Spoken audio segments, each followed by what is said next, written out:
লাল মাটির পথ ধরে গনগনির দিকে এগিয়ে যেতে যেতে তোমাদের এই স্থান সম্পর্কে কিছু কথা বলে রাখি।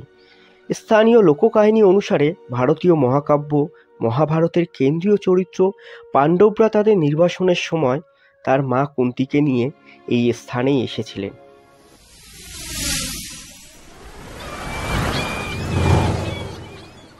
Good morning from Belda. ঘড়ির কাঁটা বলছে এখন সময় 9:42। আর সত্যি কথা বলতে কালকে কিছু কাজের জন্যই আমরা চলে এসেছিলাম বেলদাতে এসে কাজ কমপ্লিট করতে করতে প্রায় 6টা সাড়ে 6টা বেজে গেছিলো, যার জন্য আর ভিডিওস বানাতে পারিনি। আর দ্বিতীয় কথা হচ্ছে বেলদাতে এসে একটা রুম নিয়ে নিয়েছিলাম, মোটামুটি একটা নর্মাল রুম। আমার পেছনে দেখতে পাচ্ছ রুমটা তেমন খুব ভালো নয়, খারাপও নয়, একবারে বাজেট রুম নিয়ে মোটামুটি এখানে থেকে গেছিলাম। তো বেলদা এসছি যখন আমার কালকে রাত্রেবেলা হঠাৎ মাথায় এলো, বেলদা থেকে খুব বেশি হলে 95 কিলোমিটার ডিস্টেন্সে রয়েছে গড়বেতা গনগনি বা গ্র্যান্ড ক্যানিয়ন। তো সকালবেলা ভাবলাম যে যখন এতদূর চলেই এসছি তো গনগনি থেকে একবার ঘুরে আসা যাক। তবে হ্যাঁ, গনগনি যাওয়ার পথে কিন্তু অনেকগুলো জিনিস রয়েছে যেগুলো দর্শনীয় স্থান, যেমন রয়েছে শালবনির জঙ্গল, আরও ছোট ছোট রয়েছে। আর আসার পথে রাস্তার দুধারে দেখছিলাম যে পরিমাণে পলাশ ফুল ফুটে আছে গাছে, পলাশ আর শিমুল। সত্যি রাস্তাটা কিন্তু খুব অসাধারণ লাগছিল। তো চলো, যেহেতু বেলদাতে এসেছি, বেলদাটাকে তোমাদের একটু ঘুরে দেখাই। অ্যাকচুয়ালি আমি যে হোটেলটা নিয়েছি বা যে গেস্ট হাউসটায় রয়েছি, গেস্ট হাউসের বাইরের পরিবেশটা একটু ঘুরে দেখাই, ঘুরে দেখিয়ে তারপর এখান থেকে বেরোনো যাবে।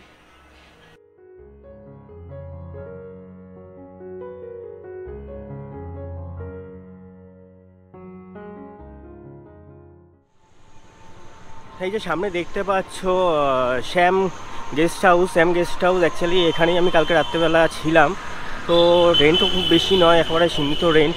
তো তোমরা যদি কখনো বেলদাতে আসলে অবশ্যই এই শ্যাম গেস্ট হাউসে থাকতে পারো।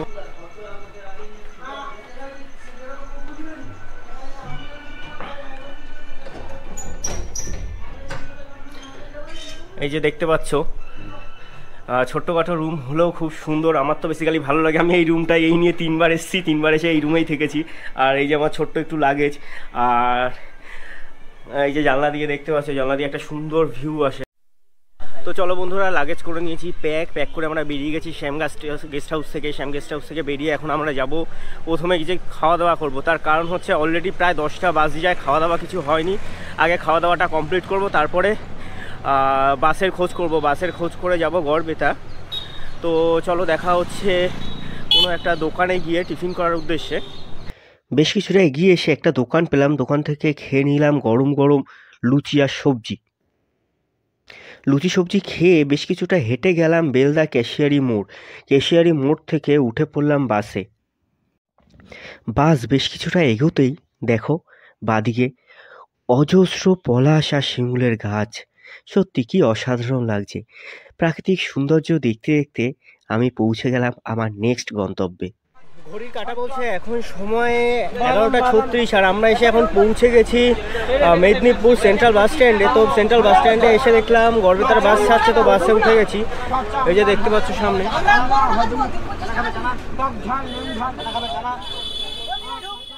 প্রায় ঘন্টাখানেক বাসে জার্নি করার পর আমি প্রায় ঘুমিয়েই পড়েছিলাম। হঠাৎ ঘুম ভাঙতেই আমার নজরে এলো শাল পলাশের জঙ্গল। কি অসাধারণ লাগছে, মেঘলা পরিবেশে একদম থমথম করছে। সত্যি প্রাকৃতিক কি সৌন্দর্য। এই প্রাকৃতিক সৌন্দর্য দেখতে দেখতে আমরা পৌঁছে গেলাম আমাদের নেক্সট গন্তব্যে। ঘড়ির কাঁটা বলছে এখন সময় 3:09, আর আমরা এখন এসে পৌঁছে গেছি গড়বেতা বাস স্টপে। এই যে আমার পেছনে রয়েছে, এটা হচ্ছে গড়বেতা বাস স্টপ।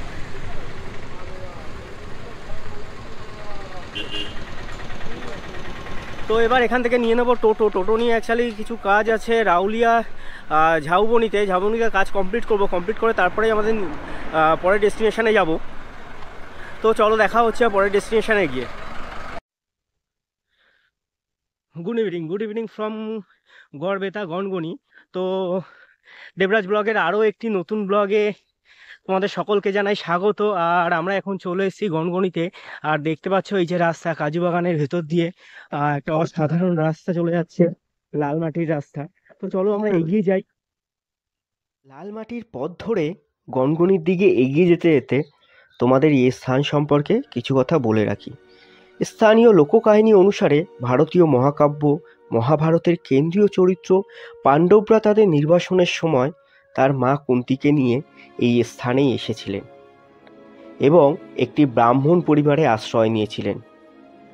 আশ্রয় নেওয়ার পর মা কুন্তি জানতে পারেন বকাসুর নামক একটি রাক্ষস দ্বারা এই দেশটি আতঙ্কিত। তখন তিনি পঞ্চপাণ্ডবকে আদেশ দেন বকাসুরের সাথে যুদ্ধে লিপ্ত হওয়ার। আদেশ অনুসারে ভীম যেতে রাজি হন এবং একটি মাটি ঘোড়া যুদ্ধের আয়োজন হয়।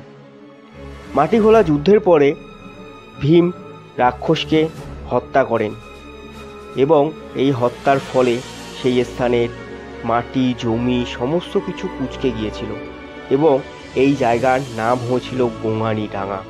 পরবর্তীকালে এই নাম পরিবর্তন হয়ে নাম হয় গনগনি।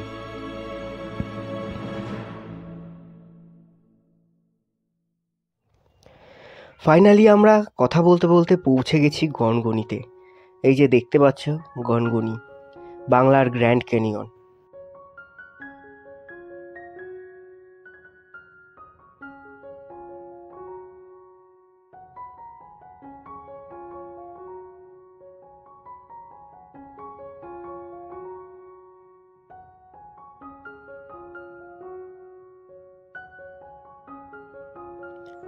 তো চলো বন্ধুরা, এবার নিচে যাওয়া যাক, নিচে গিয়ে স্থানটি ঘুরে দেখা যাক।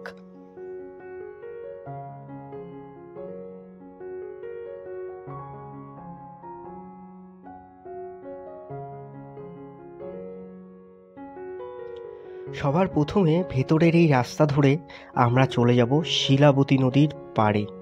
শিলাবতী নদীর পাড়ে গিয়ে তোমাদের দেখাবো প্রাকৃতিক সৌন্দর্য ভরা শিলাবতীর এই গনগনি গ্রামের কিছু প্রাকৃতিক দৃশ্য।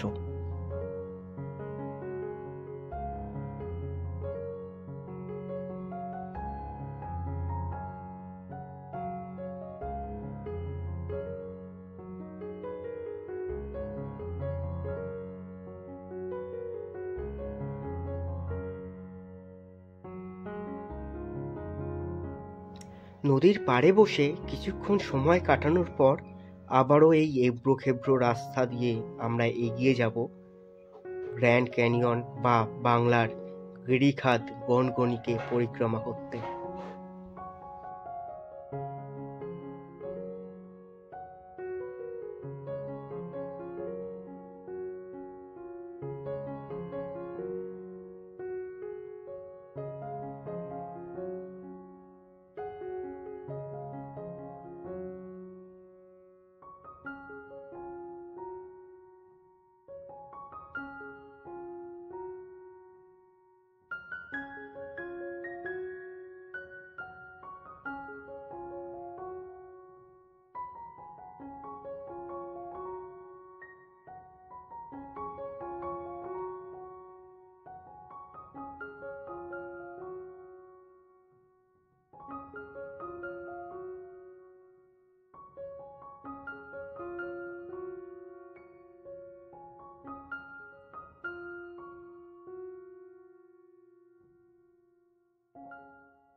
অনেক ঘোরাঘুরি হলো অনেক ফটো সেশন, সুতরাং এখন বিদায় জানানোর পালা আমাদের গড়বেতার গনগনিকে।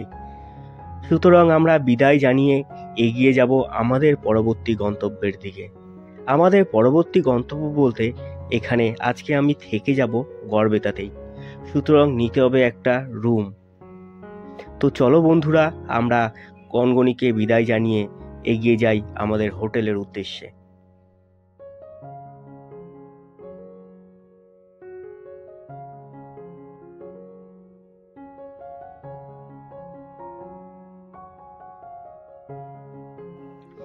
গনগনি থেকে ওপরে উঠে এসে ডান দিকে দেখতে পাবে অজস্র রয়েছে খাবারের দোকান। সুতরাং এখানে ঘুরতে আসতে খাবারের যে কোনো অসুবিধা হবে না, এটা কিন্তু এই দোকান দেখে বোঝাই যাচ্ছে। মনে কোশ্চেন আসতে পারে, তুমি তো দাদা গেছো, আমরা কিভাবে এই স্থানে পৌঁছাবো? তো তোমাদের একটা কথা বলে রাখি, আমি ভিডিওতে আর ডিটেলস দিলাম না, কারণ ভিডিওটা অনেক বড় হয়ে যাচ্ছে। আমি ডেসক্রিপশানে সব ডিটেলস দিয়ে দেবো, তোমরা অবশ্যই ডেসক্রিপশান দেখে নিতে পারো, একদম প্রপারলি ডিটেলস থাকবে ওখানে। আর একদিন গিয়ে অবশ্যই ঘুরে আসতে পারো গনগনি থেকে। ফাইনালি বন্ধুরা, গনগনিতে তো অনেক ঘোরাঘুরি হলো, এবার বাড়ি ফেরার পালা। বাড়ি ফেরানো অ্যাকচুয়ালি একটা রুম নেওয়ার পালা। রুম নিয়ে আজকে আমরা গড়বেতাতে স্টে করে যাব। তো চলো বন্ধুরা, আজকের ব্লগটা এখানেই শেষ করছি। দেখা হচ্ছে পরবর্তী ব্লগে। ততক্ষণ ভালো থেকো, সুস্থ থেকো। আর আমার ব্লগটা যদি ভালো লেগে থাকে অবশ্যই লাইক, কমেন্ট, শেয়ার, সাবস্ক্রাইব করে পাশে থেকো। ততক্ষণের জন্য tata. Good morning from Garhbeta. Actually কালকে তো গড়বেতা এসেছিলাম, এসে গেছিলাম গনগনিতে। গনগনিতে গিয়ে আমার সাথে অনেক ঘটনাই ঘটে যায়। প্রথমে গনগনিতে ভিজিট করি, ভিজিট করার পরে যখন আমি ওখান থেকে ফিরি প্রায় সন্ধ্যা হয়ে এসেছিলো। সন্ধ্যায় আসার সময় এবার ওখানে যে টোটোগুলো ছিল, টোটোগুলো প্রচুর টাকা ভাড়া চাইছিল। একজন 100-150 টাকা চার্জ করছিল 1.5-2 কিলোমিটারের জন্য। তো আমি চিন্তা করলাম 1.5-2 কিলোমিটার 150-200 টাকা চার্জেস দেবো, এর থেকে বেটার আমি এইটুকু রাস্তা হেঁটে চলে যাই। এবার হেঁটে যাওয়ার সময় কাজু বাগানের ভেতরে আমি একজনকে রাস্তা জিজ্ঞাসা করি। রাস্তা জিজ্ঞাসা করার পরে ওই লোকটা আমাকে রাস্তা দেখিয়ে দেয় কাজু বাগানের ভেতরে, জঙ্গলের ভেতরে। আর আমি তো সাধারণভাবে চিনি না, না চেনার ফলে ম্যাপসও ঠিক মতো কাজ করছিল না। আমি সেই দিকেই যেতে থাকি বেশ কিছুক্ষণ, প্রায় ধরে নিন 10 থেকে 15 মিনিট আমি হেঁটে প্রায় জঙ্গলের ভেতরে চলে যাই। আর একটা সময় গিয়ে রিয়েলাইজ করি যে না, আমি ভুল রাস্তায় চলে এসেছি। তার কিছুক্ষণ বাদে দেখি আমার পেছন দিয়ে তারাই বাইক নিয়ে ভেতর দিকে গেল। আর আর একটু বেশ কিছুটা এগিয়ে গেলাম, এগিয়ে গিয়ে দেখলাম একটা ঠাকুমা সাধারণভাবে ওখানে বসেছিলেন। বসে মানে কাজু বাগানে কোনো কাজ করছিলেন আই থিঙ্ক, অথবা বাড়ির দিকে ফিরছিলেন, এমন কোনো একটা ব্যাপার ছিল। আর ওনাকে জিজ্ঞাসা করলাম, উনি আমাকে বললেন তুমি তো একদম ভুল রাস্তায় চলে এসছো, তুমি যে রাস্তায় এসছো এটা একদম ভেতরে জঙ্গল বা নদীর সাইড দিয়ে ভেতর দিকে চলে যাচ্ছে। বলার পরে আমি তো একটু সাধারণভাবে মানে কনফিউজ হয়ে যাই। হওয়ার পরে ওনাকে জিজ্ঞাসা করি আমি কোন দিক দিয়ে ব্যাক করবো। উনি বললো দাঁড়ানোর পরে ওনার একটা মানে উনি ফোন করেন ওনার ছেলেকে ফোন করার পরে ছেলে আসে টোটো নিয়ে এসে আমাকে শেষে মানে আপনাদের গড়বেতা বাস স্টপে নামিয়ে দিয়ে যাওয়ার পরে আমি ওখানে হোটেল খুঁজি, হোটেল সাধারণভাবে পাই না। তারপরে বেশ কিছুটা চলে আসতে হয়, প্রায় ধরুন 1 কিলোমিটার মতো এগিয়ে এসে আমি গড়বেতা বিডিও অফিসের অপোজিটে এসে একটা হোটেল নিই। আপাতত সেই হোটেলেই আছি। তোমাদের অবশ্যই হোটেলটা ঘুরে দেখাবো। তার আগে তোমাদের আরও কিছু কথা বলে রাখি। অবশ্যই তোমরা যদি গড়বেতা গনগনি ঘুরতে আসো বা গড়বেতার গ্র্যান্ড ক্যানিয়ন ঘুরতে আসো, তোমরা কিন্তু নিজের ভেহিকেল এই আসার চেষ্টা করো, অথবা অলরেডি বাস স্টপ থেকে বা স্টেশন থেকে নিজের একটা মানে ভাড়া নিয়ে নেওয়ার চেষ্টা করো। তার কারণ এখানে সাধারণভাবে লোকের ব্যবহার, কিছু মানুষের ব্যবহার ভালো, আর কিছু মানুষ সাধারণভাবে মানে উনি হয়তো আমাকে ফলো করেছিলেন এর আগে, আমার কাছে ক্যামেরা আছে, আমার কাছে ফোন রয়েছে, বড় লাগেজ আছে, এর জন্যই হয়তো এই প্রবলেমটা হয়েছে। তো তোমরা যারাই আসো না গড়বেতা ঘুরতে আসবে না কেন, অবশ্যই এই জিনিসগুলো ফলো রাখবে, আর লোকাল মানুষ থেকে একটু এড়িয়ে চলবে। এই যে তোমরা দেখতে পাচ্ছ, এটা হচ্ছে গড়বেতার বাইরের পরিবেশটা। আর বৃষ্টি আচ্ছন্ন গড়বেতা, বেশ দেখতে ভালোই লাগছে। আর এই যে সামনে দেখতে পাচ্ছ আপ্যায়ন হোটেল, এখানেই অ্যাকচুয়ালি আমি কালকে রাতে ছিলাম। তো চলো প্রবেশ করি আপ্যায়ন হোটেলের ভেতরে। বাদিকে দেখতে পাচ্ছ এটা হচ্ছে রিসেপশন। তো দেখে নিলে রিসেপশন থেকে চলো আমরা এগিয়ে যাই আমাদের রুমের দিকে। ফাইনালি আমরা পৌঁছে গেছি আমাদের রুমে। আর রুমের ভেতরটা দেখো বেশ সুন্দর, আমার তো বেশ ভালোই লাগলো। ছোট্টখাট্টো রুম, আর সিঙ্গেল থাকার জন্য একদম বেস্ট। তো চলো বন্ধুরা, আজকের ভিডিওটা এখানে শেষ করছি। ততক্ষণের জন্য টাটা। আর আমার এই ব্লগটি যদি ভালো লেগে থাকে অবশ্যই লাইক, কমেন্ট, শেয়ার, সাবস্ক্রাইব করে পাশে থেকো। দেখা হচ্ছে পরবর্তী ব্লগে।